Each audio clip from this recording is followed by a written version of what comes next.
That tastes like a good deal. Lagi nang stress, di pa makatulog. Iho, ako si Tatay Atay. Ang atay ang powerhouse of the body. And restlessness can be linked to your liver health. Find out if you're at risk for liver damage. Take the test na. Yung liver mo, kumusta?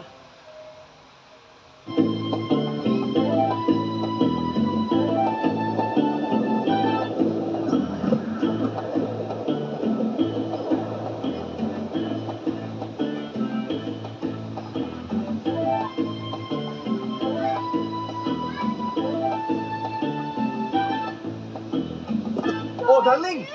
Upo muna tayo. Ilo. Naku, ang bunga-bunga mo. Ang bunga-bunga mo. Darling, wait!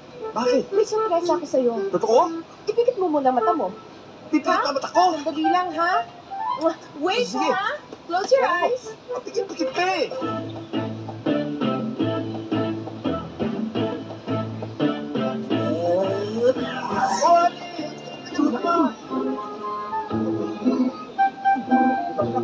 Ang pamubog. Sige bro. Honey, kanina amoy ang mukha mo ka. Ba't yan mukhang karabo na ang amoy mo?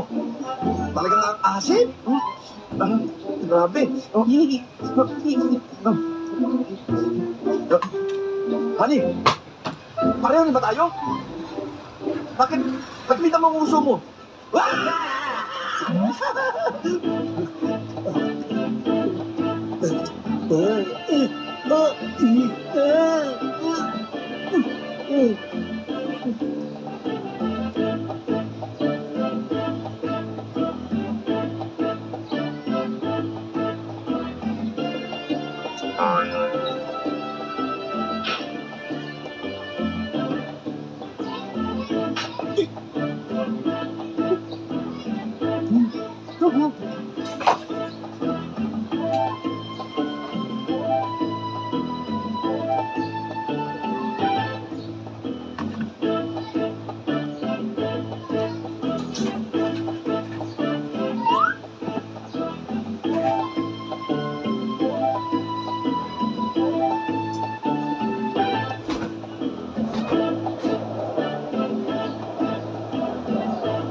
Wala ka ba naamoy? Baho? Ano yun? Baho ni Roy. Si Roy ba yun? Baho. Baho mo, Roy! Uy! Roy! Saan ka galing? Ang babaw mo!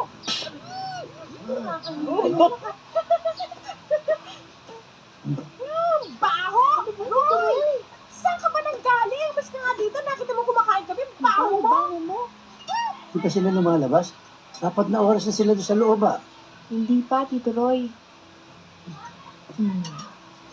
Siyempre naman, matatagalan sila mag-usap ni Mr. Eddie. Boss Eddie, alam mo naman si Mr. Manyak. Baka naman tinuturuan ni Boss Eddie ng techniques para sa pagbenta ng insurance. Kung baka kung anong technique ang tinuturo nun. Si Tito Roy talaga, paano na yung isip mo? Siguro may gusto ka dun sa bagong recruit mo, no? Siguro nga. Hoy, ngayon ko lang nakilala yun. Inyala ako nag-aalala. Ako nagrekomenda. Cargo di konsyensya kaya kung ano mangyari dyan. Baka nagugutom ako. Bakit? May pagkain ka ba? Bakit? Minamata mo ko. O yan, May patis ka ba? patis. O, may patis ako. O, Suka meron ka? suka. May sili pa, tsaka bawang. Kayo talaga, puro naman kayo biro.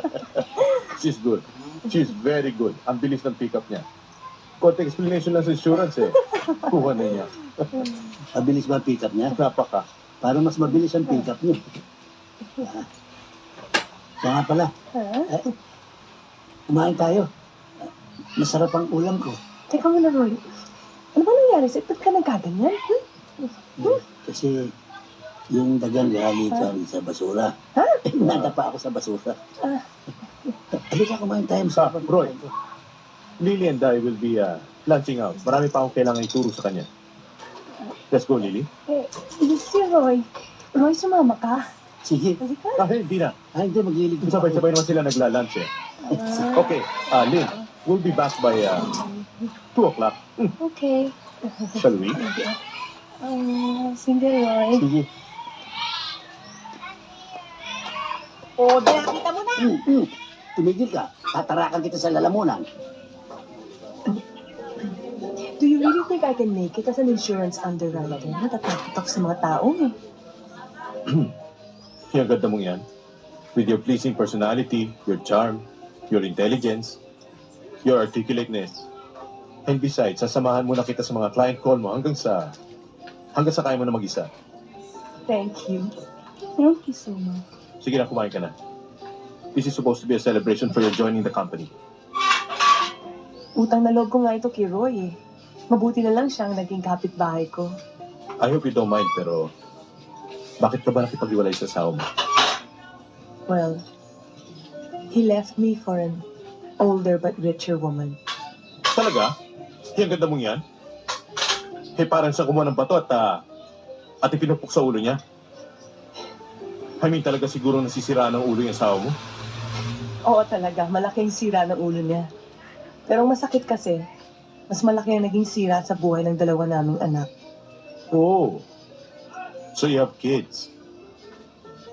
Baka yan ang dahilan kung ba't kanya iniwan. Alam mo, may mga lalaking talagang hindi feel ang mga bata eh. Tulad ko. Wala akong pasensya eh. Nagugulan ako sa mga bata. Baka yung asawa mo katulad ko. Well, sinabi mo, ganun na nga. Pero, hindi na baling iniwan niya ako. Ang importante lang sa akin ng mga anak ko. Kaya nga gusto kong kumita ng pera eh. Dahil para sa kanila yun. Don't worry. I promise you, kikita ka ng malaki. As a matter of fact, pagkatapos natin mag-lunch, meron akong prospect.